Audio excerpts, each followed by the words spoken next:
So I'm joined here today with Cathy Whitehorne, an activist for animal testing. Cathy, thank you very much for joining me today. Can you briefly introduce yourself, please, and explain why animal testing is an issue you care about?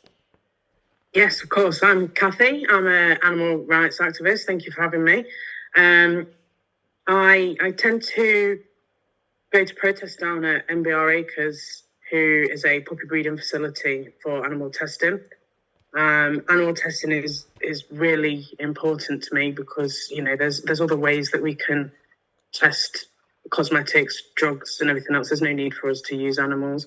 It's ethically wrong with little value on return. That's great. Yeah, thank you, Cathy.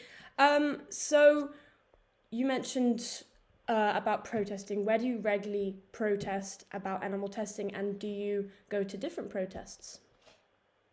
So I tend to go down to MBR Acres in Cambridge. They are a puppy breeding facility. They breed around 2,000 puppies a year that go into vivisection. And I do attend other protests for other animal rights activities, not just animal testing. Okay, great. And for people who don't know much about it, what does animal testing usually involve, and why is it still so common today?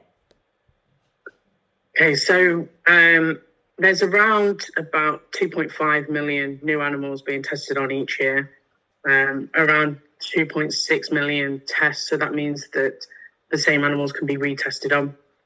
And this consists of mice, rats, fish, rabbits, even dogs and primates. They tend to test on alive, conscious animals.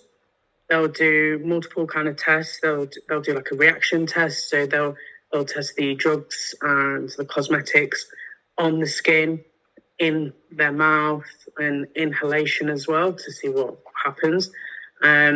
There is other tests like genetic modification, where I don't know if you've ever seen it, where they've got the rat with the ear on the back that they've either surgically put on or they've grown one on. That's to test for things like development of cancer and neurological disorders. They do dosage tests, which is where they increase dosages of drugs and other aspects just up to a lethal level so they can see what the reactions have been throughout. They do the behavioural tests, which you may have seen, where they've got the rats swimming and testing their fear responses, the pain responses. And there's also still vivisection, which is where they do the surgical tests on live animals, cutting them open with no pain relief. They drain the blood of some animals and test everything on there. And it's mainly to see what the response of other organs are. It's commonly used still because there's laws to say that these animal tests need to go before they go through to human trials. Yeah. It's the way that medicine has been built, and so therefore they don't tend to move to something different without the need to move into something different. And the cost is a lot cheaper to test on animals than it is to use the alternative methods. Yeah. Well, yeah, so many people, of course, would argue that animal testing is necessary for medical progress. How would you respond to that argument? I don't believe it is. 90 to 95% of tests that go through animal trials fail at human trials. So this is just giving inconclusive results. It means that the testing of animals is unnecessary for it to go through. We've got alternative methods where we use like an organ on a chip, where they have human cells on a microchip that simulate organs like hearts and lungs. There's in vitro, where we can do like the test tube testing with human tissue and cells. So there's no need for this animal testing with inconclusive results.